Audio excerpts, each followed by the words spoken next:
Hey everybody, hope we're all well. Welcome back to another Learn to Trade video, and this time around I wanted to actually cover a topic that I don't think I've properly discussed before on the channel, but it's pretty much just going to be talking about how important your bias and the story that you create for your analysis is when it comes to placing trades, because it is quite simply the difference between us having an edge in the market and us not. So if you don't know already, I mean, we preach this literally all the time on LAGFX, but a top-down analysis approach is advised for anyone before you ever place a trade on any market.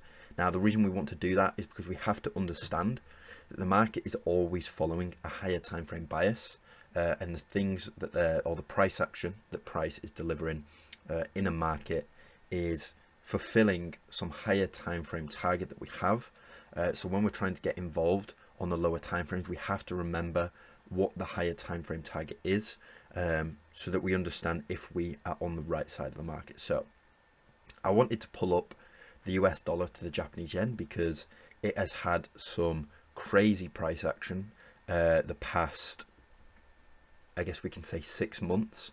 And a lot of people are very confused as to what's happening with the market, why it's doing what it's doing, and are finding it very difficult to trade. So I'm actually going to run through a full top down to help you understand why price is doing what it's doing, and how we can actually look to tackle it moving forward, rather than just being confused about the moves and pretty much just handicapping ourselves when it comes to trying to trade it. So starting off on the high time frames here.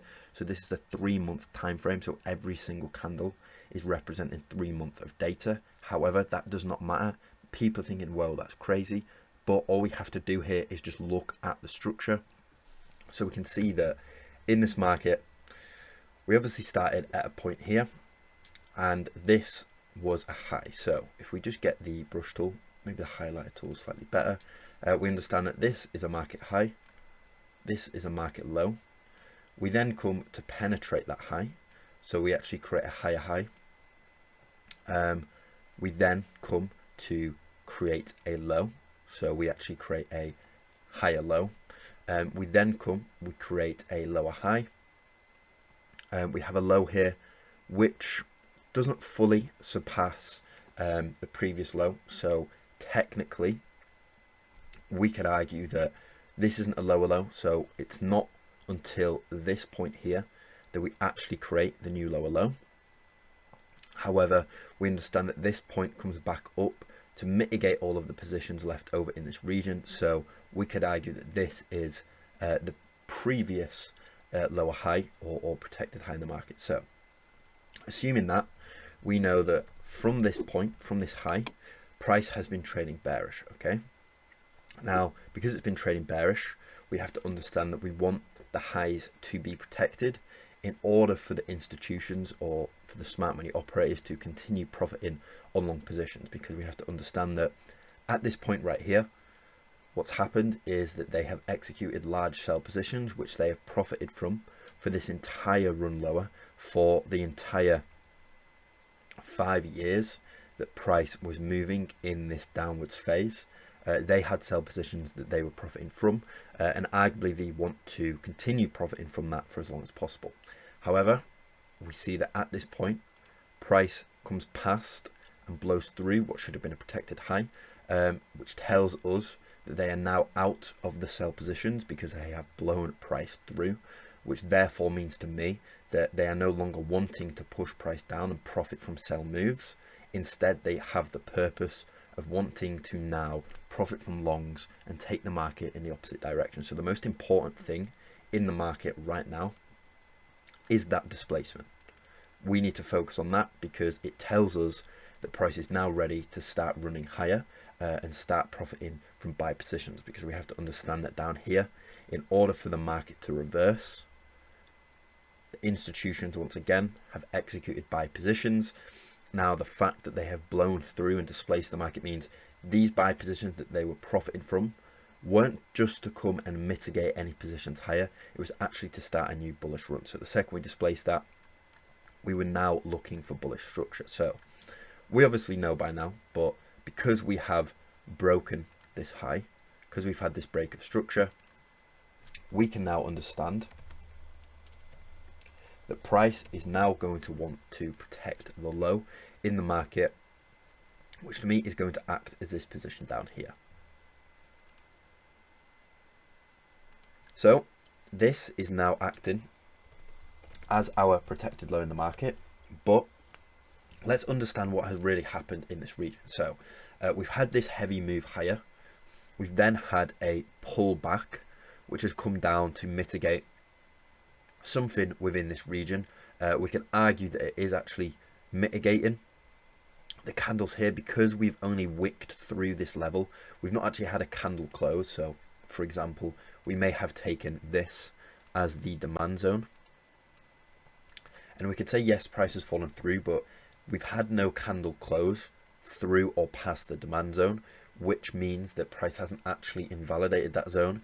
We've just had some liquidity sweeps where the institutions are trying to get a more discounted price, so they're actually executing the sales slightly lower, so as stated, getting a more discounted price. But moving forward, if we now go down to the 1 month time frame, we understand that after the reversal there, we see that this wick represents a heavy sell to buy, which we would then take as a new demand zone, and we'd be hoping to see price tap into this before moving higher, because we have large inefficiency above, and also no price action that comes back down to mitigate the zone anyway. So we can see that from the 1st of December, or let's just say late 2016, all the way up to early 2021, price was quite simply ranging in this market, building liquidity above our demand zone before eventually giving us a deep full mitigation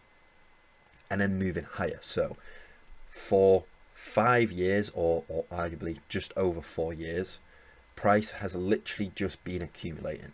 Now, this isn't because of any economic factors or any of this other stuff that people are saying that, okay, we're just in a bearish channel in some random phase of the market. What's happening here is that we've had our mark up, we're having our mark back down, we're reaching an oversold point of the market, let's say, and we need to accumulate in order to take price higher. So this entire region represents an accumulation when we've eventually mitigated what we wanted to mitigate with this move. So that was our COVID lows, which came to perfectly mitigate what needed mitigating. We've then come up, so this arguably being the spring, tested the spring, moved higher, started to make some intermediary displacements, having that sign of strength. We then break what should have been the protected high, so we're confirming bullishness moving forward, another sign of strength, and then at this point price is free to move higher. Okay, so from this point, whether that be from the spring or the test, the institutions have now pumped so much money into buy positions because all of the downside targets have been met. Therefore, price is free to now make moves higher. Now, this happens all the time in the markets. For example, this is a great region.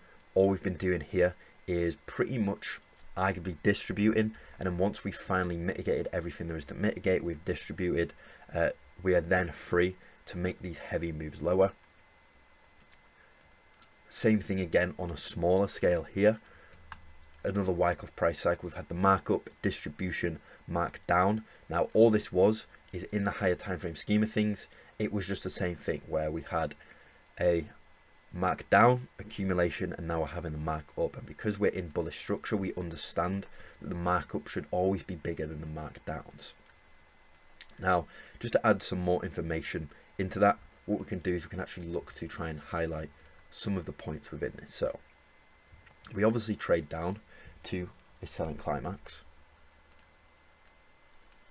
Prior to that, we obviously had some preliminary support where price was showing some rejection in the market. Then secondary test. Now here as well, we have a nice sign of strength, like so. Obviously, we have to understand that within this region, we have so much liquidity building up in the market. This being a nice secondary test in B, where once again we introduce even more liquidity. We highlight that, and then eventually we have the spring. which comes to blow all of the liquidity that we've built up in that region. And the nice thing about this spring is that it's done so with such high volume, which we can see evidently by the fact that we have a massive wick either side. So we've obviously had a push up, a push straight back through, clearing all of the liquidity built up in this region. Then of course we have unmitigated zones at the bottom of this, which this test comes to sort out. And then after the test, we're just waiting for displacements, which are delivered after this high is broken. So now that the displacement is delivered, we know that price is ready to mark up, and that is the phase we're currently within. We're within the big markup. So, as stated, moving forward, we have this nice protected low, which I'm actually going to move to here because the test comes to mitigate everything in this region. Then after the test, we do have some unmitigated positions left, which potentially when we're ready to enter the markdown phase, which won't be for a long time, that is when we'll look to come down and mitigate some of these positions. But we need to understand that because we have entered this markup phase, there is no reason for us to have deep pullbacks because we've already accumulated. Now in the accumulation, because it's lasted so long, we've built so much liquidity. We know that the subsequent move higher, or the markup after that accumulation, is going to have so much demand present, because the whole purpose of this 5-year accumulation was to build the liquidity, absorb supply, in order to have a nice markup like this. So obviously we've broken structure, so we have met our final target, or the point that we wanted price to reach, which was for us to break the high and then protect the low in order to continue the bullish structure. So any other targets we may now be looking at is, we know that we have some liquidity up at this high, so if price is going to continue higher, potentially a target for it is the high, so even more liquidity in the market that it might want to take. But moving forward, we have to understand that price is still marking up. Now the reason most people are getting manipulated out of this, and most of the time are wrong when it comes to executing positions in this market, is because people are always waiting for the pullbacks. I'm sure as soon as you saw this straight away, you were wanting to identify demand zones, so last sells to buy, or any region where we can find entries, because entries are typically done so from a retracement where we retrace back into a zone and then find an entry there. But obviously we've had no higher time frame retracement back to these zones. We've pretty much been having impulse up, reaccumulation, impulse, reaccumulation, impulse. We've been doing that as in a markup. That is typically what we're going to see. We're not seeing full deep mitigations because there is just too much demand in the market and not enough supply. We have reaccumulations which act as stepping stones to help us take price higher, but that is all we need. We don't need a full deep mitigation because we don't need to run all that liquidity to introduce more demand. We can simply use reaccumulations, which we have done in these two regions here. They're evident. But as we move up, you see that there isn't many pullbacks. There is some regions where we could have potentially got involved. For example, we have the displacement here. We can see that price, does it arguably tap us into the last sells to buy down here? Yes, so arguably we could have had an entry there. So I'm not saying it's completely invalid to look for pullbacks. We just have to wait until price is in the correct region. So we see here, as we are looking to sort of reaccumulate, there can be some entries. So after we've had the break of structure, taking that as an impulsive wave, finding price tap us in to a zone, so into a demand zone, and then we would have obviously looked on the lower time frames to find some form of Wyckoff in that region. But when it comes to the moves that aren't within a reaccumulation, so for example the moves as of recent where we're having just heavy moves higher, we have to understand that to get involved in these positions, we can't just be sitting there waiting for these deep pullbacks. So for example, let's go to a lower time frame just so we can see more clearly. Let's say we take away from this region, and we could obviously argue that we're waiting for something to come back down to mitigate our sells to buy, and that's what we're waiting for. We're just waiting for price to trade us back, but price never does that. It never has enough supply present to bring us all the way back to give us full mitigations. Again, we're going to be able to identify so many different zones that we could have been looking at as price was moving, but it never ever comes back down to fully mitigate. Now this is where we have to understand the higher time frame move, and we have to understand the story and the bias we've created. Obviously we have a tap there, and because From our higher time frame analysis, we have talked through the fact that we have recently undergone this higher time frame accumulation, and after doing so, we are going to be within a markup phase, which we are currently within, and we have to understand that within a markup phase, we aren't going to see these big pullbacks, especially after a 5-year accumulation. So we have to understand that within this move, we're not going to see some nice efficient price action that's going to give us some nice delivery in terms of entries. Instead, we're going to see heavy impulses, some reaccumulations, heavy impulse, reaccumulations, heavy impulse. Now, these just act as our stepping stones to take price higher, and yes, we may be able to find some entries, for example, in a reaccumulation. The test of the spring or the shakeout can act as nice entry points, which is where you'd have to be patient for those reaccumulations to enter. Or what we're going to have to do is we're going to have to go down to the lower time frames. So what we'll do is we'll actually replay price back to some of these regions, for example here, and see if there were any opportunities for us to get in without looking for those higher time frame deep retracements and mitigation. So an example of that is what we'd want to do is, if it allows us, go down to such a lower time frame, and then we'll be able to look for entries at that region. Because I'm actually going to take price back to this really heavy bullish region, because this is the part that most people struggle in. And what we'll do is we'll go to the 15-minute now, just pick a random portion, let's say this region here, and we see that in these heavy moves higher, I can already identify regions where we could have got involved. For example here, for example here. Now, on the higher time frames, yes, we're not seeing any full deep mitigations where price is pulling back down to these demand zones that have been left on, let's say, the weekly, the monthly. But as we come down to the 15 minutes, we see that intraday, we have so many different opportunities. Now, we have to understand that if we were following this price action, we'd have impulsive wave, point of interest, Wyckoff. Impulsive wave, point of interest, Wyckoff. And this is being delivered to us all the time. Now, when we are in such a heavy markup like we are on the monthly, 3 monthly, we have to understand that we can't just sit around waiting for these deep pullbacks, these deep retracements, because we are within a markup phase of a Wyckoff price cycle. And when we are, it's very, very unlikely that we do see these deep retracements. And instead, like we stated before, it's just reaccumulation. So we have to find ways on the lower time frames to get involved. So let's just say, for example, we just had a pending order here with the stop loss below the point of interest, and we'd have the take profit all the way up. If we just make this larger at our higher time frame final targets, which we already know, we're acting as this break of structure or this final target. Now, let's just see. I'm not sure if it does, but let's just see if price does actually play out. Yep, we see perfect here. We could have got there alone a, what is that? 95-to-1 trade. Potentially could have refined that entry even more. I'm not sure if it'll let me if we actually replay price back, but let's have a look, see if we could actually refine that entry where price does tap us in. Yep, so a nice accumulation here, liquidity build up, the spring that moves us lower. I wonder if price taps in. So we have this move lower, but that mitigates that, that mitigates that. So we're waiting probably for a tap of this region.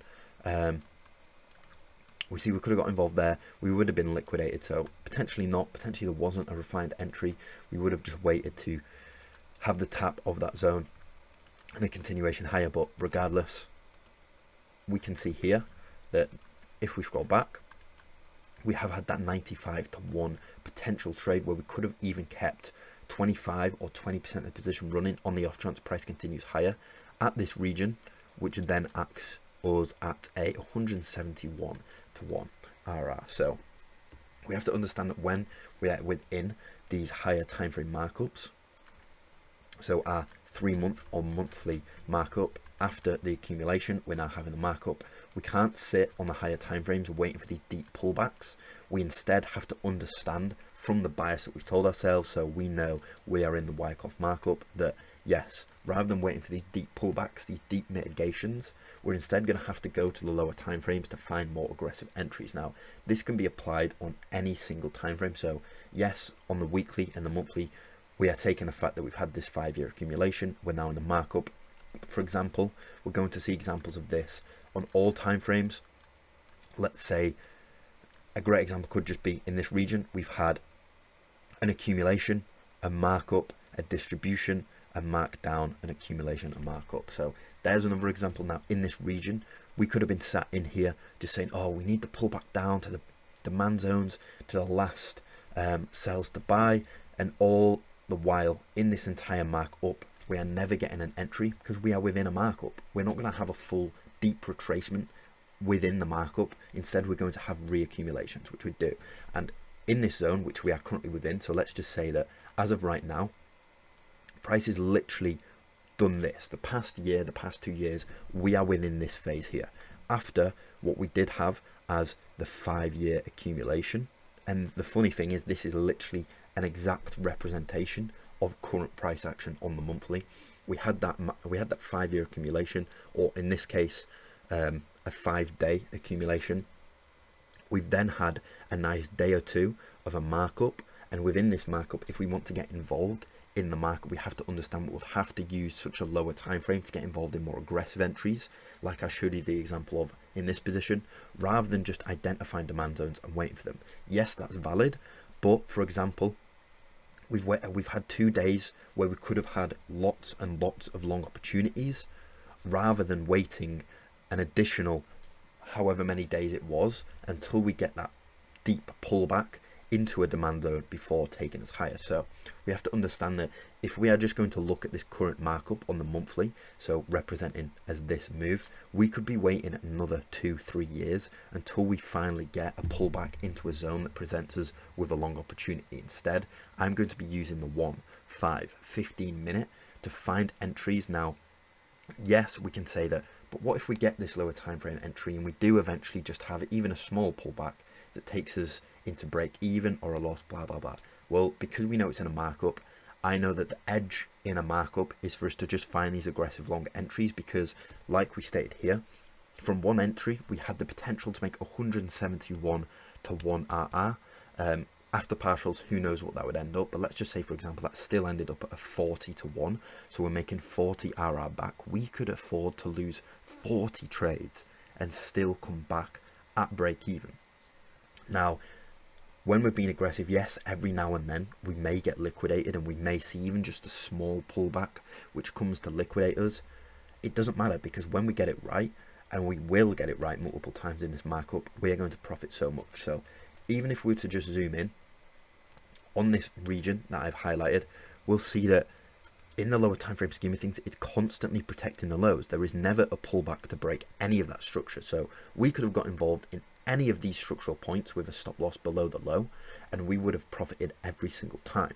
Now, we do see that, okay, maybe price does come tap us back down into demand zones, but after this, zone left over here, never tapped. Zone left over here, never tapped. So because we understand that it's a markup and we've got so much demand in the market, we can make the assumption that price is, it's very rare for price to ever want to run any of the liquidity lows, because they're wanting to constantly profit from every single position they're opening at these swing low points to take price higher. So that is the importance of understanding price cycles, understanding what phase we are within in the market, and then creating a bias and a story from that. It's great that we could find a lower time frame example, because as I stated, this entire region, I just highlight that with a box, like this entire region pretty much represents the last like 10 years of price action. So we have to understand that, well, how can we look to tackle it? Well, we are more than likely seeing this price action here on the higher time frames, and I believe that we're sort of approaching the higher regions of this. I'm still going to be looking to take aggressive long positions, because we've still not had any major displacements to tell me otherwise, and I'd rather continue with my strategy than try and stray away from it and be wrong and whatnot. I'd rather keep to my edge. Even if I'm wrong, I know that it still has an edge, so I'm going to keep to that edge. But just understanding that as of right now, we just changed the color of this, we're probably entering sort of like the upper phase of the markup, because we can evidently see that more supply is entering. Maybe this markup comes to an end soon, but we've not had any major displacements.